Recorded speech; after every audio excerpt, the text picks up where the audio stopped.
BSR Apéro, le café littéraire de la Bibliothèque sonore romande. Merci de votre présence. Ça me fait en plus plaisir que vous soyez venus du canton de Fribourg jusqu'ici. J'étais jeudi encore à Bulle pour une rencontre autour du roman des romans, parce que le livre dont je vais vous parler aujourd'hui a été pris dans la sélection du roman des romans. Donc j'ai rencontré des collégiens de Bulle, et puis il n'y a pas si longtemps, j'ai pu parler de ce livre à Fribourg, à la Fondation de Courten. Donc je me dis que Fribourg est une ville, enfin le canton de Fribourg est un canton éminemment littéraire et sympathique. Et puis par ailleurs, je suis très heureux d'être accueilli ici à la Bibliothèque sonore romande, parce que j'ai moi aussi le goût du sonore. Alors j'écris des livres, mais je ne vis pas de ma plume, j'ai un travail à côté, et ce travail, il se trouve être dans l'archive sonore. C'est-à-dire que je suis archiviste sonore à la radio suisse romande, aujourd'hui Radio-Télévision Suisse. Donc j'écoute la radio depuis toute enfance, ça a marqué mon imaginaire, et aujourd'hui c'est mon gagne-pain, et c'est un métier passionnant. Donc j'ai vraiment ce goût du son et des sonorités. Et c'est aussi pour ça que cette rencontre à la Bibliothèque sonore romande me touche particulièrement, parce que pour moi, évidemment, tout ce qui a trait aux émotions qui peuvent passer par la voix, par le son, c'est quelque chose de très fort. Je vais donc vous parler principalement de mon dernier livre qui s'appelle Arpenter. Il est paru aux éditions de La Bacconnière au début de l'année 2024. Mais avant d'en arriver à ce livre, il faut que je vous dise 2 ou 3 choses, parce que c'est un livre qui traite de mes paysages d'enfance. Mais il faut que j'explique un petit peu pourquoi j'en suis arrivé là. Parce qu'a priori, je ne suis pas du tout un écrivain autobiographique ou autofictif. J'avais aucune velléité à écrire sur moi-même, d'une certaine manière. Et pourquoi j'en suis arrivé là ? En fait, c'est un processus qui a pris un certain temps. Il faut que je vous fasse d'abord voyager dans un tout autre pays que la Suisse, un pays du nord de l'Europe, qui est la Finlande. Lorsque j'avais 18 ans, après mon baccalauréat, je ne savais pas trop ce que j'allais faire comme études, ou tout simplement même de ma vie. Et puis, je suis parti une année d'échange culturel en Finlande, dans une famille d'accueil, et j'ai appris le finnois, et je me suis pris de passion pour ce pays nordique. C'est ensuite un pays avec lequel j'ai gardé pas mal de liens. J'y retourne régulièrement, j'ai toujours aussi des liens avec cette famille d'accueil. Et puis, des années après, alors que j'avais déjà publié un certain nombre de livres, que j'étais devenu écrivain, j'ai eu la chance de bénéficier d'une résidence littéraire en Finlande, dans une petite ville du centre de la Finlande. Et là, je travaillais sur un livre qui n'avait strictement aucun rapport avec la Finlande. Mais en étant sur place, je me suis dit, il faut que tu fasses un livre avec la Finlande. C'est un pays qui t'accompagne depuis si longtemps. Maintenant, en plus, tu es sur place, fais-en quelque chose. Et j'avais cette envie d'écrire un livre qui parle de la Finlande, mais par quoi commencer ? Et là, je me suis rappelé que lorsque j'étais enfant, je regardais la télévision, le sport à la télévision, notamment les sports d'hiver, et il y avait dans les compétitions de saut à ski un Finlandais qui gagnait toutes les courses et les championnats de saut à ski à l'époque. Il s'appelait Matti Nikkanen. C'était dans les années 80. Et je me suis rappelé qu'avant d'entendre parler de ce bonhomme, je ne savais même pas que la Finlande existait. Finalement, c'est lui qui, le premier, a fait exister ce pays, la Finlande, pour moi. Donc je me suis dit que ça pouvait être un bon point de départ de parler de ce sauteur à ski, d'autant plus que je savais qu'il avait eu une vie, dans sa reconversion après sportive, une vie pour le moins bousculée et un peu cabossée. Donc j'ai commencé à écrire une sorte de portrait biographique de ce sauteur à ski, mais assez vite, j'ai réalisé que pour parler de lui, j'étais aussi obligé de parler un peu de moi, c'est-à-dire de pourquoi je m'intéressais à lui, pourquoi il y avait des trous dans ma connaissance de sa vie, des périodes dans lesquelles je ne savais rien, pourquoi tout à coup certains mots de finnois me venaient quand je l'évoquais. Donc, dans ce livre qui était consacré à quelqu'un d'autre, je me suis retrouvé à glisser quelques paragraphes qui parlaient de moi. Et ça, c'était la première brèche dans l'autobiographie, si on veut. Ce qui m'a aussi surpris d'ailleurs, parce que moi je suis plutôt quelqu'un justement qui vient d'une famille un peu pudique, où on ne parle pas trop de soi, de ses sentiments, etc. On essaye plutôt de parler des autres que de soi. Donc c'était une surprise d'en arriver là. Mais enfin, j'ai écrit ce livre et ça faisait sens de glisser les choses ainsi. Et puis ensuite est arrivé le Covid. Et pendant le Covid, on était évidemment confinés, on ne pouvait plus voyager.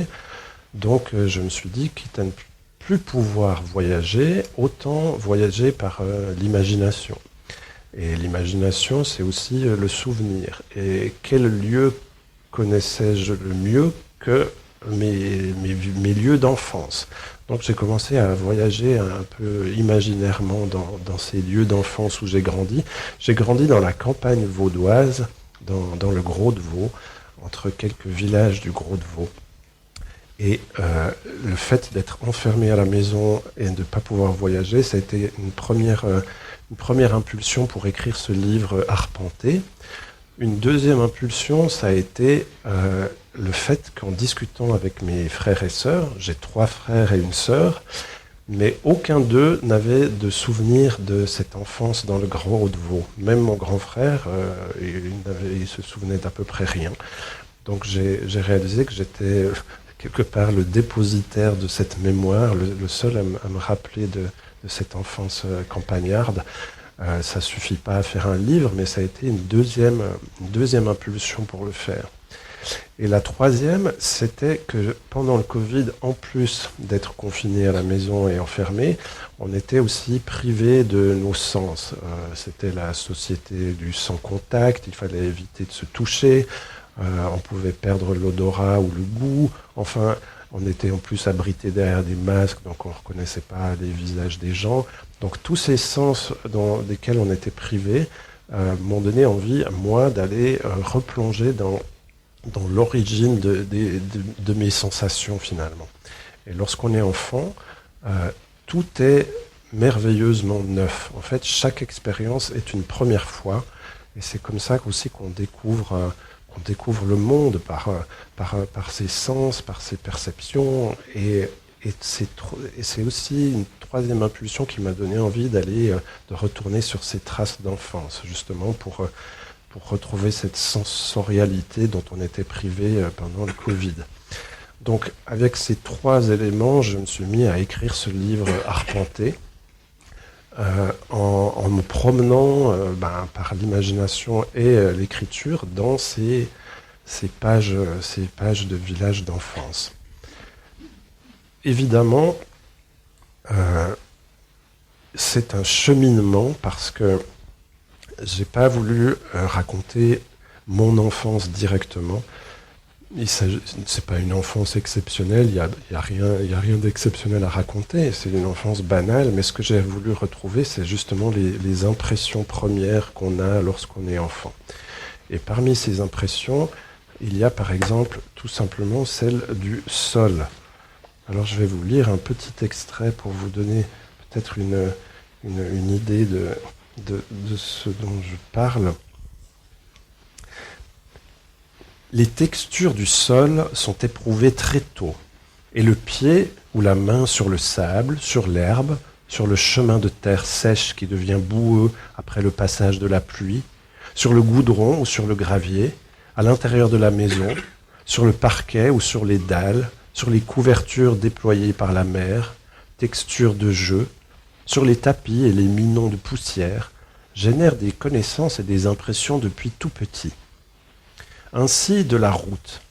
Devant la maison où nous vivons, à Pailly, passe une route goudronnée, en pente douce. Sur la gauche, elle va au village, léger faux plat. Sur la droite, elle descend vers un autre village, Opan. Et plus loin encore, continue vers Orzan.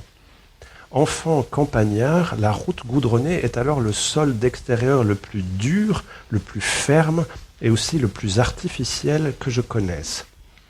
Route de goudron gravillonné, le lisse n'y est pas de rigueur. Je me souviens un jour de son regoudronnage. Un camion passait, déposant pour rendre à la route une régularité, du goudron liquide qu'une autre machine compressait tout en ventilant de petits éclats de cailloux qui se fixaient sur le goudron et y séchaient. Une fois les machines passées, ce qui me frappait, c'était d'abord que cette route autrefois grise était désormais noire, d'un noir d'abord brillant et qui tournait au mat petit à petit, mais quoi qu'il en soit, pendant un certain temps, elle demeurait plus foncée qu'autrefois, avec une majesté plus grande. Par ailleurs, la présence de ces éclats de cailloux sur le sol en soulignait la nature. Une route, c'était du goudron plus des gravillons. Et ce mêlé, qui était déjà sa nature autrefois, était désormais très perceptible. Il faisait de la route un composite, et peut-être donnait une première explication à la faillite qui avait été la sienne lors du passage des tanks qui avaient totalement démoli la route. D'ailleurs, certains de ces petits gravillons demeuraient mal fixés au sol, comme pris dans la glu mais bougeant encore, tels des insectes piégés. Je me rappelle l'odeur du goudron, odeur forte et entêtante que je trouvais assez bonne. Mais surtout, cet aspect collant. Ma chaussure, piétinant cette route nouvellement goudronnée, fut trempée de ce même goudron, et tout comme sur la route elle-même, cette colle entraîna l'adhérence d'éclats de gravier. J'avais donc une chaussure qui collait au sol, et il fallait faire un effort pour la décoller, et à chaque pas suivant, elle se recollait. Une expérience alors nouvelle pour moi, bien que les chewing-gums aient aussi existé au village, mais j'imagine que je n'avais pas encore marché dessus. La route, littéralement, me collait aux pieds. Cela créait une complicité et un lien inattendu entre ma chaussure et le sol. Par ailleurs, les gravillons collés sous ma semelle rendaient ma marche plus irrégulière, le pied se posait moins plat, il y avait toujours un relief sous la chaussure que je sentais jusque dans le pied. C'était à la fois amusant et désagréable, drôle sur quelques pas et gênant que ça ne disparaisse pas ensuite. La route, autrefois simple support au pas, devenait une force avec laquelle je combattais, qui me retenait et de laquelle je m'extrayais, mais également une matière que j'emportais avec moi, que j'arrachais à elle-même dans un double mouvement. Je compris que le monde tactile laissait des traces, demandait le contact, et que ce contact n'était pas que de simple appui, que j'appartenais au monde et que je l'arrachais à lui-même, même en faisant autre chose. Donc, j'ai fini avec cet extrait. Mais c'est aussi pour dire que lorsque je me suis replongé dans ces souvenirs d'enfance, une chose très marquante, c'est ce rapport au sol. Parce que quand on grandit, évidemment, on s'éloigne du sol, donc on perd un petit peu contact avec le sol, mais quand on est enfant, on est plus près déjà parce qu'on est plus petit, mais aussi parce qu'on s'asseye volontiers par terre, on joue par terre ou on tombe. Donc tout ce qui est ces différentes textures du sol, ces impressions du sol. D'ailleurs, quand on va se promener avec un petit enfant quelque part, on peut pas juste faire la promenade parce qu'il s'arrête toutes les 2 minutes pour regarder les trésors qu'il peut trouver au sol. Mais c'est aussi des attentions qu'on perd lorsqu'on est adulte, parce qu'effectivement, il y a des trésors à observer. Et en replongeant dans cette enfance avec ce livre, il y avait cette approche du sol. Mais ensuite, comme tout enfant, il y a l'envie d'aller explorer et découvrir les alentours. Donc à partir de là, c'est un livre qui se déploie le long des chemins. Plutôt que faire une structure narrative avec un enchaînement d'actions, moi j'ai choisi dans ce livre plutôt de suivre les chemins du village. Donc là j'étais sur la route devant ma maison et ensuite je poursuis ce chemin, on passe devant une ferme ou devant le petit magasin. Et donc tout le livre se déploie comme ça, comme une sorte de cartographie en cheminant mentalement dans ces villages. Il se trouve aussi que J'ai pas eu besoin de retourner sur place pour écrire le livre parce que j'en avais gardé un souvenir très net. J'ai donc déménagé de ce coin de pays à l'âge de 7 ans, mais j'en ai gardé un souvenir très net. Après, ce qui est aussi intéressant avec la mémoire, c'est que la mémoire, c'est pas comme une mémoire de disque dur informatique qui enregistre simplement des informations objectives. La mémoire, c'est quelque chose de mobile, c'est quelque chose qui est influencé aussi par l'émotion, c'est quelque chose qui se déplace. Donc il y a aussi des souvenirs qui paraissent vrais, mais qui sont en fait erronés, ou alors on a mélangé plusieurs choses, on a reconstitué un souvenir. Donc dans ce livre, j'ai essayé d'être le plus juste et sincère possible par rapport à mes souvenirs d'enfance, mais évidemment, il est possible qu'il y ait un décalage avec la réalité, puisque la mémoire, surtout quand elle est lointaine, eh bien, elle a tendance à être mobile. Mais disons que j'ai essayé de suivre ces chemins villageois, et puis aussi les différents types de chemins, parce qu'évidemment il y a la route goudronnée, mais il y a les chemins de terre, il y a aussi ensuite les grands espaces, parce que quand on est enfant à la campagne, peut-être, je ne sais pas comment c'est aujourd'hui, mais en tout cas dans les années 80, on avait une grande liberté de mouvement. Les parents nous laissaient aller jouer même loin à la ronde, dans les bois, dans les champs, et évidemment, j'en ai largement profité. Par exemple, justement, la découverte du bois, c'était quelque chose de très important. Je vais vous lire un autre extrait à propos de ce bois. Entre Opan et Pailly, en contrebas de la route, il y a quelques bois dans lesquels je m'engouffre parfois. Ils sont légèrement en pente, dépourvus de véritables sentiers, parsemés de plantes épineuses et de branches basses, si bien que j'en suis régulièrement griffé. J'y apprends le déplacement en relief, sur une pente descendante, sur un sol incertain. Il peut être trompeur ou invisible, caché sous la végétation, il peut être boueux ou caillouteux. Et l'attention au volume environnant, aux branches potentiellement blessantes.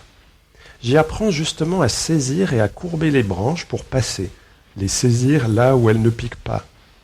J'y éprouve l'attrape et le piège, lorsque des ronces s'accrochent au bas de mon pantalon, ou ces plantes collantes qu'on nomme gaillets-gratterons. Il s'agit en somme de se contorsionner pour passer, tout en faisant attention où l'on pose ses pieds, en utilisant l'agilité de ses bras et mains pour écarter les obstacles, de ses jambes et chevilles pour momentanément les fouler et mieux passer. J'ai un plaisir extrême à ces expéditions, ce sont de véritables explorations, et même si je glisse ou tombe, me blesse ou m'érafle, j'éprouve ce contact corps à corps avec le bois, qui pour moi est déjà la forêt, et ce plaisir de pénétrer un lieu sans chemin. J'éprouve et j'aiguise mon agilité, et parfois la récompense se révèle merveilleuse, comme quand surgit devant moi un ruisseau. Cette eau tranquille qui s'écoule, sautant parfois d'une pierre, traversée de branches moussues, portant sur sa surface quelques feuilles, creusant doucement son lit, formant un petit méandre, mais surtout dessinant soudain un espace plus ouvert dans le bois, pas une clairière, mais tout comme, en longueur et au creux du sol, ce ruisseau m'émeut et m'apaise. En tombant dessus, je m'arrête et le contemple. Le silence est propice à son écoute. Le bruit des pas et des branches a cessé. Il ne reste que le bruit de l'écoulement du ruisseau. Et aujourd'hui encore, quand j'entends un tel bruit, doux et calme, léger et persistant, clair avec néanmoins son tintement de basse, je suis immédiatement replongé dans le paisible de l'enfance. C'est une halte, une oasis dans la journée ou l'exploration. Comparé à torrent, rivière ou fleuve, le mot ruisseau peut prêter à sourire. Mais pour moi, il est marqué d'une force douce et tranquille qui est l'une des expressions les plus directes de la vie. Et je découvrirai, bien des années plus tard avec bonheur, la grande dignité que lui a conférée Élisée Reclus dans son livre magnifique « Histoire d'un ruisseau ». Mais de la forêt, il faut bien s'extraire et de ce lieu paisible qu'est le bord du ruisseau aussi. Je ne crois pas avoir cherché particulièrement le ruisseau en entrant dans le bois. J'explorais ou je jouais à cache-cache, ou je voulais passer de l'autre côté. Mais c'est toujours lui que je trouve vraiment. Et autour de lui, je découvre la complexité incroyable du relief. Entre les pentes, les plats, les pierres, les troncs, les mousses, les buissons, les branches dressées dans tous les sens de l'horizontale et de la verticale, les feuillages élevés ou tombants, ombelles ou lignes, les racines tordues ou courbées, les flaques et les bosses, l'espace est d'une richesse et d'une variété sans pareille. Même dans un tout petit lieu comme ce bord de ruisseau, 1000 fois plus complexe que les pentes et les routes que je perçois de manière plus générale dans mon territoire. Ce petit bois et ce bord de ruisseau ont la complexité de la jungle. C'est une organisation si foisonnante qu'elle est impossible à appréhender dans son ensemble. C'est tellement riche de détails, d'avancées et de retraits qu'il est inconcevable de percevoir cet espace de manière juste, complète. On en est réduit à une impression générale. C'est pourquoi y revenir souvent est toujours un émerveillement et l'est encore. Aucun espace construit par l'homme n'a jamais cette variété et cette luxuriance de formes et de dessins, d'enchevêtrement. Et sa vie, je ressors du bois, mais j'y reviendrai. Donc c'est aussi, j'ai oublié peut-être de préciser que cette enfance, ce récit d'enfance, c'est vraiment la petite enfance, c'est de l'âge de 3 jusqu'à 7 ans. Parce que cette campagne, je l'ai quittée à l'âge de 7 ans. On a déménagé tout ailleurs dans le canton de Vaud.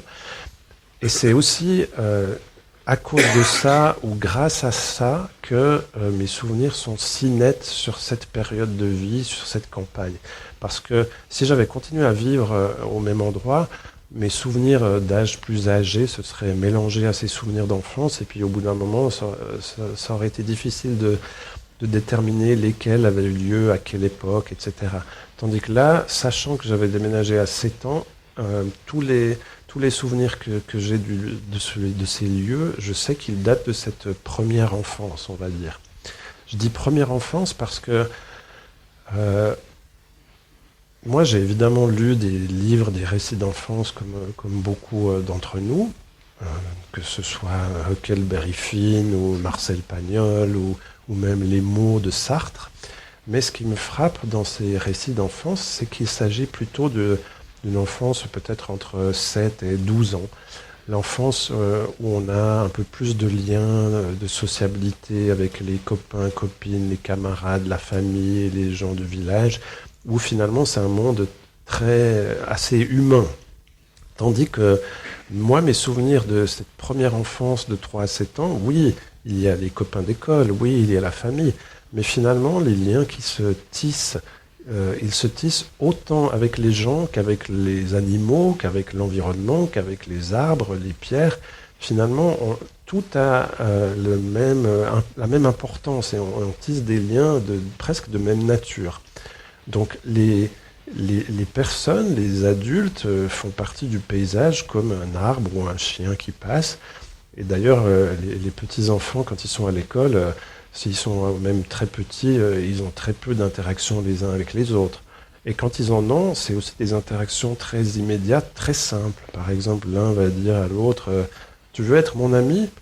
Oui, d'accord. Et puis ça marche de manière aussi simple et évidente. Et ça, ce sont des choses qui évidemment deviennent plus compliquées avec le temps, mais cette petite enfance de 3 à 7 ans, elle a ceci de particulier. Donc moi, le fait qu'il y ait eu ce déménagement justement à cet âge de 7 ans, qu'on dit être l'âge de raison, en tout cas il se passe un certain nombre de choses dans l'évolution des enfants autour de cet âge-là, ça m'a laissé ces souvenirs de manière beaucoup plus organique. Et d'ailleurs, le livre aussi est composé d'une manière plutôt organique. Il n'y a pas des chapitres. J'ai déjà dit qu'il n'y avait pas des actions, mais c'est un enchaînement de lieux, d'atmosphères, de passages de l'un à l'autre, sans immense coupure. Même les coupures d'ordre temporel, on ne les perçoit pas encore quand on est un petit enfant. Je me rappelle très bien que les années s'écoulent, mais finalement, ça n'a pas grand sens de savoir qu'on est en 1981 ou 83. Ça ne veut rien dire pour un petit enfant. Les saisons arrivent les unes après les autres, mais même si peut-être qu'on les apprend à l'école, il n'y a pas encore une véritable perception du fait que l'été succède au printemps, le printemps à l'hiver.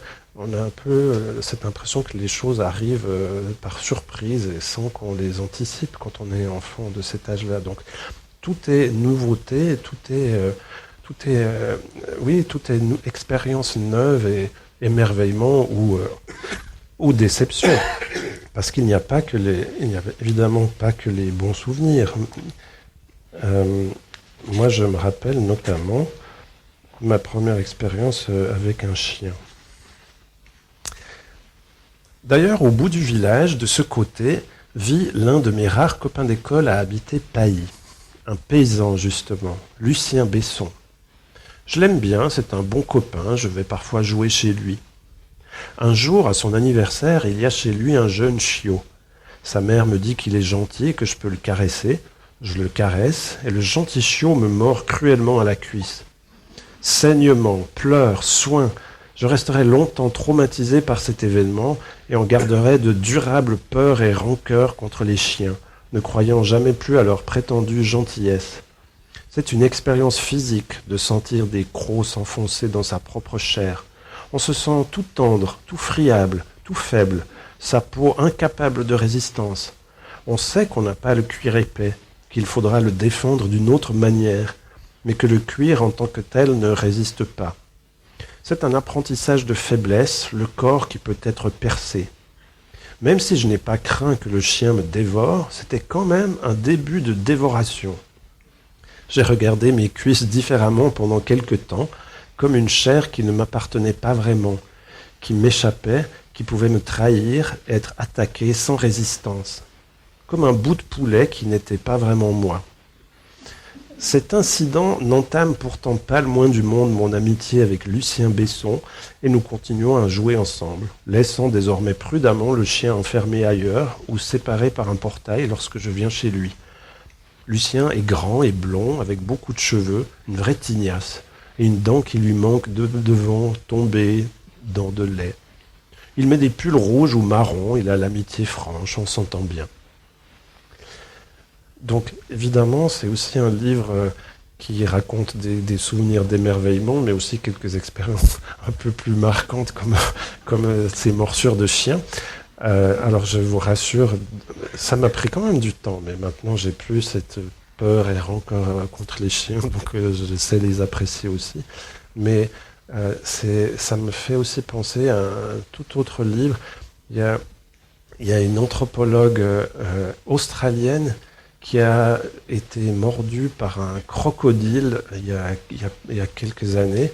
Et elle en a tiré un livre très intéressant dont malheureusement le titre m'échappe, mais en fait qui essaie simplement de remettre dans notre mémoire à nous les êtres humains que oui, on est non seulement des prédateurs, mais qu'on est aussi potentiellement des proies pour des espèces animales.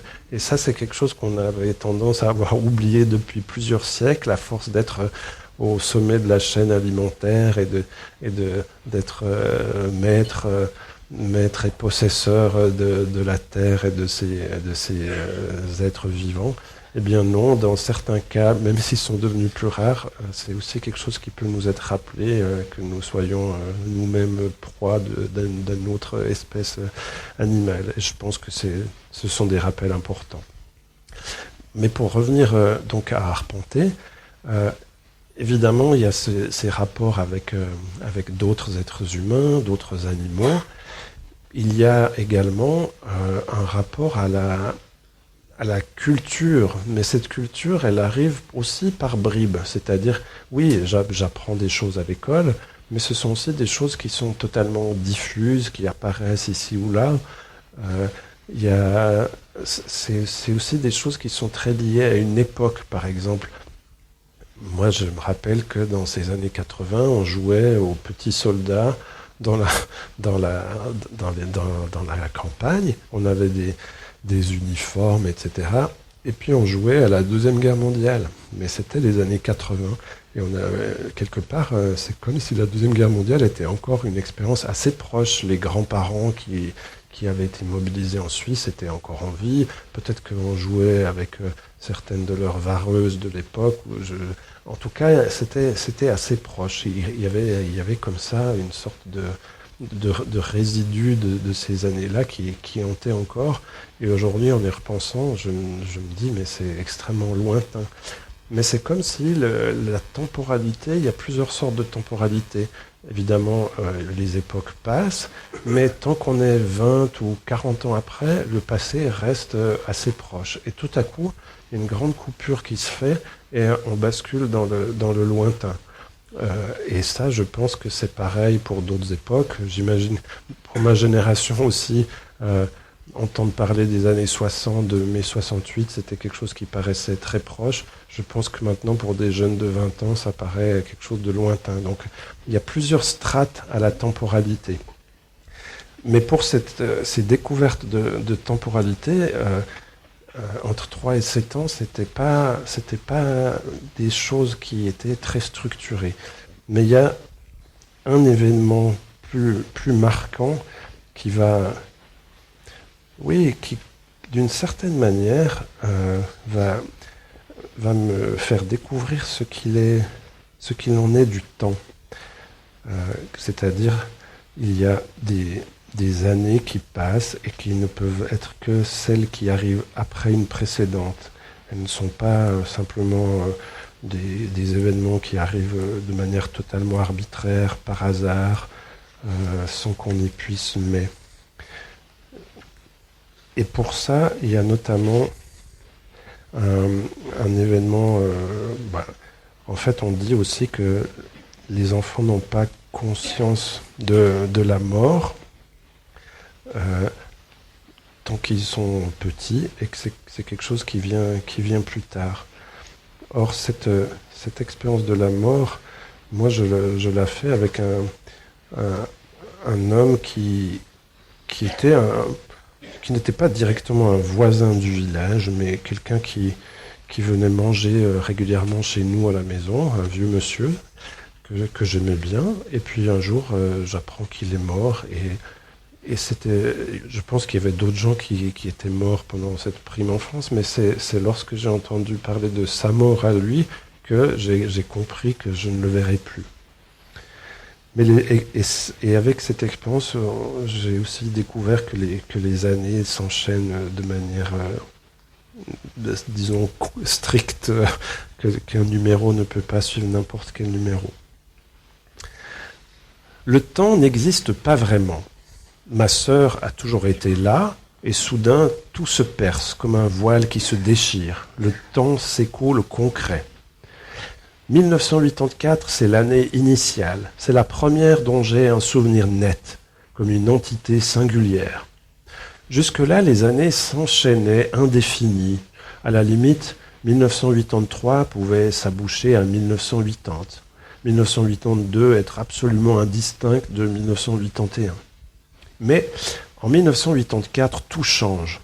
Je me souviens très bien d'avoir été devant la télévision à ce moment-là, le 1er janvier, c'était chez les Ruchat, et d'avoir vu ce 1984 écrit en gros caractères lumineux apparaître sur le plateau télé, avec autour des paillettes, un présentateur et une présentatrice, des danseuses, des musiciens, et pas mal de bruit et d'ambiance. Oui, 1984 a commencé comme un événement et une inscription. Désormais, il n'y aurait plus d'années qui m'échapperaient dans sa marque, s'en serait fini du flou des années, chacune viendrait s'inscrire avec force. L'année 1984 allait aussi être celle de grands bouleversements, notamment celui de mon déménagement. J'allais 8 mois plus tard quitter cet environnement, ce terrain de jeu et d'arpent de mon enfance. Ça a été aussi l'année de la mort de Léon, le vieux monsieur à l'horloge coucou que j'aimais bien, et donc l'année de ma conscience de la finitude, même si alors je n'associais pas conscience de la mort et conscience de l'année 1984. Mais 1984, ça a été aussi l'année où je me suis acheté mon premier disque.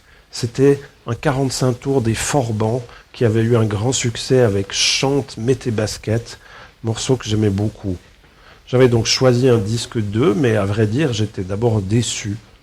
Certes, le disque avait une jolie pochette toute colorée, jaune et rose, blanc et argent, avec les musiciens rétro 60s et un pont de voiture américaine qui dépassait. Mais le morceau de musique n'était pas celui qui avait fait leur renommée. D'ailleurs, une autre chanson de 1984, entendue ici ou là, allait prendre encore plus de place dans cette voûte émotionnelle. Parce que à chaque fois que je l'entendais réellement, mais que je n'avais pas besoin d'écouter souvent le morceau pour le garder au fond de moi, j'entendais cette voix venue comme de si loin. Je rêvais d'un autre monde. Et cela me bouleversait et me touchait profondément. Et très longtemps, je l'ai conservé comme un trésor de splendeur dans mon cœur, sans pouvoir la réentendre, très souvent, car je ne connaissais personne qui ait possédé le disque. Cette façon de garder des émotions musicales fortes à l'intérieur de moi a marqué cette mi-enfance. Je faisais l'expérience de l'émotion comme déflagration. 1984 s'appuyait donc sur 1983, sur ses souvenirs musicaux, mais aussi sur d'autres événements marquants que j'ai pu restituer par la suite. Elle prit une forme plus concrète aussi, sans doute parce que son nom était prononcé plus souvent ou d'un ton différent de 1983 ou de 1982. Sans que je m'en rende compte, beaucoup de gens connaissaient le livre d'Orwell et teintaient probablement ce nombre de ses connotations. Et puis j'approchais de mes 7 ans, qu'on dit être l'âge de raison. En revanche, sur le plan des événements politiques ou internationaux, 1984 n'a rien signifié encore pour moi. Je me souviens très vaguement qu'on parlait de futurs Jeux Olympiques de Los Angeles. Je découvrais l'existence d'une année, mais n'avais pas encore les moyens ou le désir de la marquer moi-même d'autres repères. Et là, on remarque aussi que les points de repère sont mobiles, puisque je crois que les prochains Jeux Olympiques d'été sont à nouveau à Los Angeles. J'ai appris la semaine dernière que le chanteur de ce groupe des Forbans dont je parlais était décédé. Donc finalement, les temporalités jouent aussi des tours et des détours encore jusqu'à aujourd'hui. L'enfance, c'est évidemment un temps passé. Pourtant, j'ai pas voulu écrire ce livre sur un mode nostalgique ou une tonalité du passé. Parce que ce qui m'intéressait, c'était pas tant de raconter une époque ou cette enfance-là en tant qu'événement, c'était de rendre vivants les découvertes, les sensations et les perceptions qu'on éprouve quand on est enfant, mais de les rendre vivantes au présent. Donc, j'ai essayé de trouver un ton d'écriture qui puisse être le plus juste par rapport aux émotions et aux impressions que j'avais eues quand j'étais enfant. Mais lorsque j'étais enfant, évidemment, j'avais pas les mots pour les mettre sur ces impressions. Donc, c'est seulement en arrivant à un âge bien plus avancé que j'ai pu, avec l'expérience aussi d'écriture que j'ai acquise, mettre les mots en essayant de les rendre au plus juste. Mais je voulais qu'ils soient au présent, qu'ils soient vivants, parce que, encore une fois, je suis arrivé à l'écriture autobiographique un petit peu par hasard, et mon souhait le plus grand était que ce livre puisse simplement opérer presque je pourrais dire, comme une pierre à aiguiser. C'est-à-dire, au bout d'un moment, parce qu'on est pris par la vie, etc., on a nos sens qui tendent à s'émousser. Peut-être qu'on s'émerveille un petit peu moins des choses, ou on ressent un petit peu moins des choses, ou on est pris dans une routine, etc. Et j'avais envie, avec ce livre, d'essayer de donner un petit coup de pierre à aiguiser pour retrouver un certain nombre de ces sensations, impressions de manière plus vive.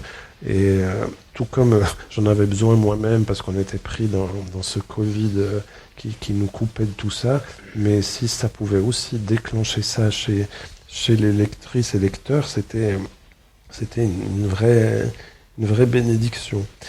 Et de ce point de vue-là, un des passages où on m'a souvent donné pas mal de retours, y compris des gens qui n'avaient pas du tout grandi à la campagne, ou des gens qui n'avaient pas du tout grandi en Suisse, se sont retrouvés dans certaines impressions décrites, et ça j'ai trouvé magnifique, parce que justement ça veut dire que On touche à quelque chose d'une commune humanité.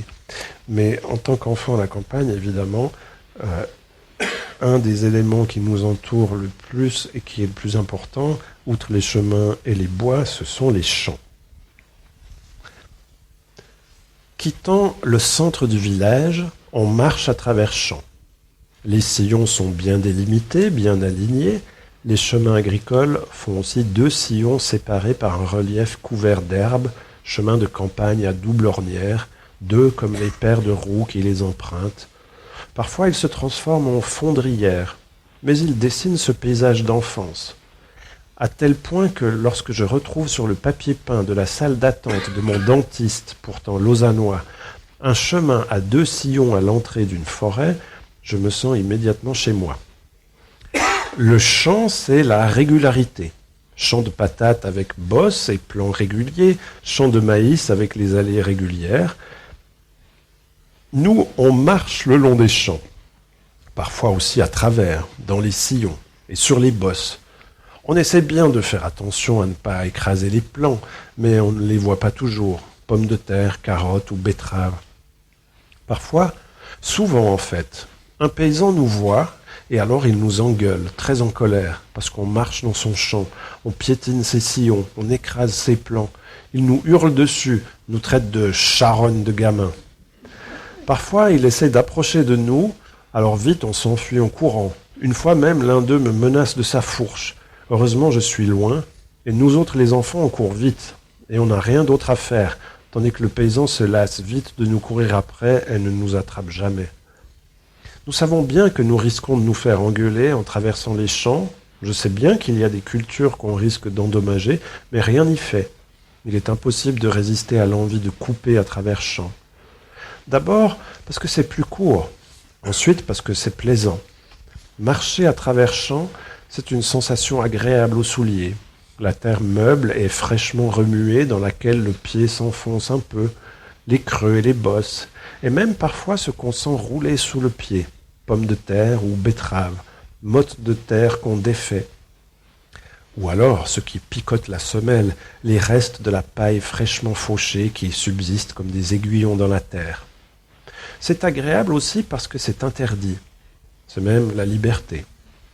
La liberté est d'abord un terrain, un espace au grand air, et le champ est dans mon enfance le plus grand territoire d'un seul tenant, uni et uniforme. À la mesure de ma petite taille, le champ est l'équivalent d'un continent. Et puis, même si on sait qu'on abîme les cultures, on ne les abîme pas beaucoup. Ce n'est pas avec nos petits godillots qu'on va ravager une plantation, cela on le sait aussi. Et parfois, on aide les paysans à attraper des taupes. Ils payent je ne sais plus combien de centimes par queue de taupe. Et puis les paysans sont toujours au loin, ils sont toujours à l'autre bout du champ, à pied ou dans leur tracteur, dans leur moissonneuse-batteuse. On les voit rarement de près. Si on voit leurs pantalons bleus terreux, leurs bottes en caoutchouc, leurs chemises à carreaux blancs et bleus, alors on déguerpit. Alors c'est qu'on est trop près. La mesure de la juste distance se fait dans cet intervalle à l'adulte, au danger d'engueulade. Quant au champ le plus merveilleux, ce n'est pas celui de blé, ni de patates ou de betteraves, c'est le champ de maïs. Des couloirs innombrables qui avancent à l'infini, des tiges plus hautes que nous, qui nous abritent des regards, de ceux des paysans et des passants, mais aussi des regards entre nous, car nous sommes souvent en déploiement militaire, il nous faut être discrets. Et le maïs nous cache magnifiquement. Chacun circule dans son couloir et ne voit que la ligne devant ou derrière lui. Mais il est aussi très simple de basculer latéralement dans le couloir de gauche ou de droite, et soudain de voir l'autre, ou à l'inverse, d'échapper à son regard. Bien sûr, on peut aussi se repérer au son, ou au mouvement des tiges de maïs, mais en général, enfant, on arrive à être assez agile, et ces éléments nous trahissent rarement. Le maïs joint tout à la fois le plaisir de la cachette et de l'espionnage, celui de la traque et celui de la fuite, proie et prédateur à la fois. Le merveilleux du champ de maïs tient au fait qu'il soit bien plus haut que nous, comme un labyrinthe végétal, mais qu'il soit parfaitement structuré en couloirs et donc aisément praticable à l'inverse d'une forêt. Certains sont si vastes qu'on peut s'y égarer. Je me souviens m'être perdu dans un champ de maïs, mais l'intuition alors de rester dans le même couloir et de continuer tout droit, toujours tout droit, finit par faire arriver quelque part, où l'on recouvre la vue, où l'on peut à nouveau embrasser le paysage ou une partie de celui-ci du regard.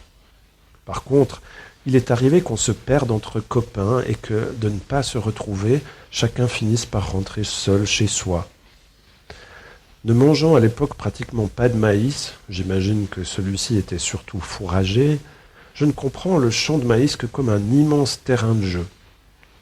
Arpenter les champs, c'est encore sentir les différentes saisons, lorsque l'hiver est là et que les croûtes de gel ont durci les bosses et les creux. La sensation est bien différente et on a un autre plaisir à passer à travers champs. La chaussure ne s'enfonce plus et on marche aisément sur un sol dur. En s'enfonçant moins, on abîme aussi moins les cultures. D'ailleurs, il n'y a plus de paysans à ce moment-là pour nous engueuler, car tout ce qui était à récolter l'a été en automne et tout ce qui sera à planter le sera au printemps. Il y a là un répit. Les saisons marquent ma campagne. Les hivers sont souvent riches en neige, des congères obstruent parfois les routes et je me souviens avoir manqué l'école parce que les routes étaient impraticables et que le bus scolaire ne circulait pas. La neige de mon enfance, ce n'est pas tant les flocons, ni même les boules de neige, mais plutôt des tas, des masses énormes, des entassements monumentaux que nous reproduisons à notre échelle en faisant de 3 masses rondes empilées les bonshommes de neige. La neige est d'abord un matériau aggloméré, lourd, comprimé, plutôt que de fins flocons fondants. Quand l'hiver vient, j'ai aussi en mémoire ces champs immenses, désormais déserts et stériles, oscillant entre le brun et le blanc, saupoudrés de neige sur leurs crêtes, mais avec la neige déjà fondue dans leurs creux, une vaste étendue qui évoque pour moi le mot de désolation. Et lorsque la neige recouvre les champs et les prés loin à la ronde, que rien ne bouge dans la campagne sauf les corneilles qu'on voit et qu'on entend croasser au loin et qui prennent toute la place, qui deviennent le paysage, on trouve le vrai visage de cette campagne vaudoise en hiver, une immobilité et un ensemble de cris rauques. Et cette image que j'ai gardée de ces hivers à la campagne, justement, ils m'ont été rappelés des années plus tard, justement dans mon travail d'archiviste à la radio suisse romande. Quand je suis arrivé à la radio, on m'a confié différentes tâches, différents domaines dont j'avais à m'occuper, et notamment des bruitages. Les bruitages, la radio, on s'occupe principalement de tout ce qui est émissions parlées et musique. Les bruitages, c'est un tout petit domaine, mais c'est un domaine important parce que c'est aussi celui qui va donner tout à coup des sonorités d'ambiance aux émissions. Alors il y a des bruitages qu'on peut acheter dans le commerce, qui sont des bruitages opérés par différentes compagnies. C'est aussi celles qui font des bruitages pour le cinéma, par exemple. Mais la radio suisse romande a pendant longtemps aussi diffusé et créé des pièces radiophoniques. Et ces pièces radiophoniques nécessitaient évidemment une mise en onde des actrices, des acteurs, mais également des ambiances sonores.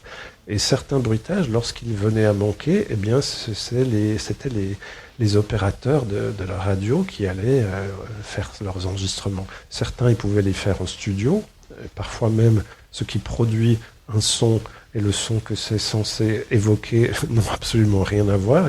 Si vous entendez une fois des récits de bruiteurs, il y a des histoires assez géniales avec ça. Il y avait aussi des machines, par exemple une machine à vent avec une manivelle ou alors des plaques de tôle, enfin toutes sortes d'outillages pour faire des bruits en studio. Mais parfois il fallait sortir directement à l'extérieur pour aller faire des captations sonores. Et lorsque quand je suis arrivé à la radio suisse romande, c'était vraiment la fin du radiothéâtre. Il y avait pratiquement plus de pièces, mais il fallait s'occuper de toutes ces bandes magnétiques avec les bruitages. On était en train de numériser nos archives, et moi, j'ai écouté et documenté la plupart de ces bruitages du radiothéâtre. Et à un moment donné, je suis tombé sur un bruitage qui s'appelait « Campagne en hiver ». Et j'ai écouté ce bruit et on entendait des corneilles dans un grand espace et ça m'a immédiatement plongé dans cette enfance de la campagne vaudoise. C'était parfaitement les ambiances que j'avais connues enfant et que je n'avais plus réentendues depuis parce que j'étais parti habiter ailleurs. Et c'était très beau et émouvant comme ça de retrouver par le son une ambiance qui paraissait oubliée. Et très vite les images reviennent et les sensations juste par le son. Donc ça c'était une parenthèse par rapport à la radio. Je ne sais pas si on a encore beaucoup de temps ou bien on peut... Qu'est-ce qu'on... 5-10 minutes. Ce que je peux encore dire par rapport à ce livre arpenté, c'est que il y a, d'une certaine manière, il est construit en deux parties. Il y a une boucle où c'est un parcours des villages, et ça c'est presque géographique. C'est une cartographie, mais c'est une cartographie qui n'est pas du tout scientifique. Je ne sais pas si on arriverait véritablement à dessiner une carte des villages en suivant la lecture de ce livre. C'est plutôt une cartographie à hauteur du sol en suivant les chemins les uns après les autres. Mais à un moment donné, lorsque le facteur temps apparaît, là il y a aussi d'autres éléments qui entrent en compte. Il y a justement la succession du temps. Il y a des thématiques qui arrivent comme justement tous ces objets culturels qui arrivaient, parce que même dans les campagnes vaudoises des années 80, tout à coup, ces outils japonais qui faisaient fureur, qu'on appelait les jeux électroniques à l'époque, étaient arrivés jusque dans les campagnes. Donc, mais c'est aussi là qu'on voit que même si on est dans un lieu reculé, on est en contact avec le monde entier. Ou alors, tout à coup, à l'école sont arrivés deux enfants chiliens qui parlaient à peine français et qui en fait fuyaient le régime de Pinochet. Donc là aussi, même dans les campagnes, on est en contact avec le monde entier. Mais il y a aussi un autre élément qui est important, c'est la découverte des mots. Alors, au départ, les mots, ça veut juste dire quelque chose. Mais dans mon cas, la découverte des comptines, ça a été quelque chose de très important parce que avec les comptines, j'ai justement pu découvrir que les mots, ça pouvait servir à autre chose que seulement dire des choses. Je dirais même que c'est peut-être l'une des origines qui m'a donné envie d'écrire, parce que finalement, moi, si j'aime écrire, c'est par goût des mots, des sonorités, des rythmes, plus que véritablement du discours ou de ce qui est dit, même si les deux choses sont liées. Donc les comptines, les choses changent sous différents événements, notamment lorsque mon grand frère reçoit de notre mère un livre de comptines.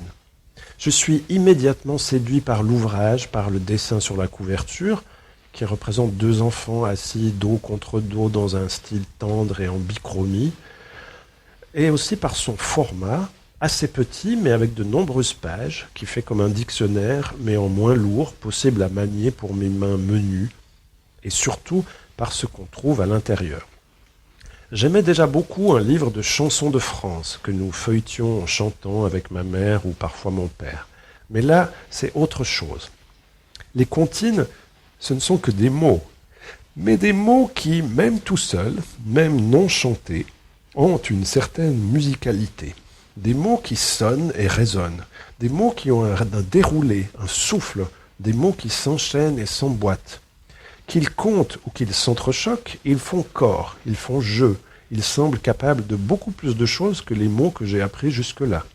Comme s'ils renfermaient un pouvoir d'agir, d'influer, d'invoquer, de créer en somme.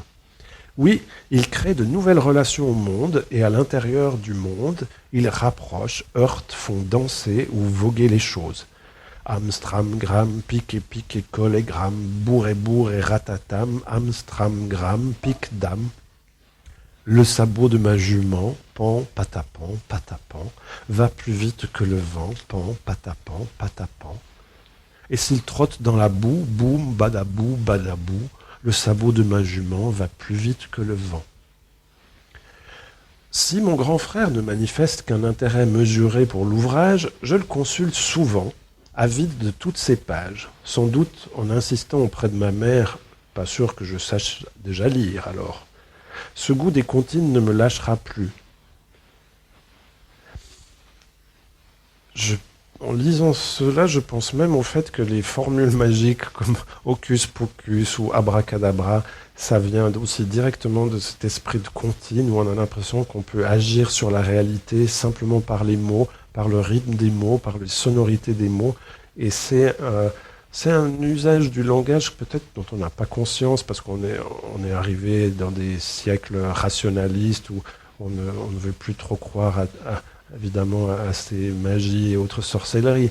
Mais même si c'est pas de la magie ou de la sorcellerie, le fait de créer quelque chose, d'avoir une sorte de prise sur les émotions, sur le monde, par le langage, c'est très important de se rappeler que ça passe non seulement par ce qui est dit, mais aussi justement par cette forme. Et puis cette forme permet aussi de casser des fois des syntagmes qui paraissaient trop figés, des phrases toutes faites. Il suffit d'une petite bascule ou d'un changement de mot pour qu'on réouvre le possible des autres réalités. C'est garder la fraîcheur du langage, en fait. Et les comptines permettent ce genre de choses parce qu'elles ont ce grand esprit du jeu. Je pense qu'on peut peut-être s'arrêter là. Mais si vous avez des questions, je suis tout oui et on peut enchaîner avec un moment de questions. En tout cas, je vous remercie de votre grande attention.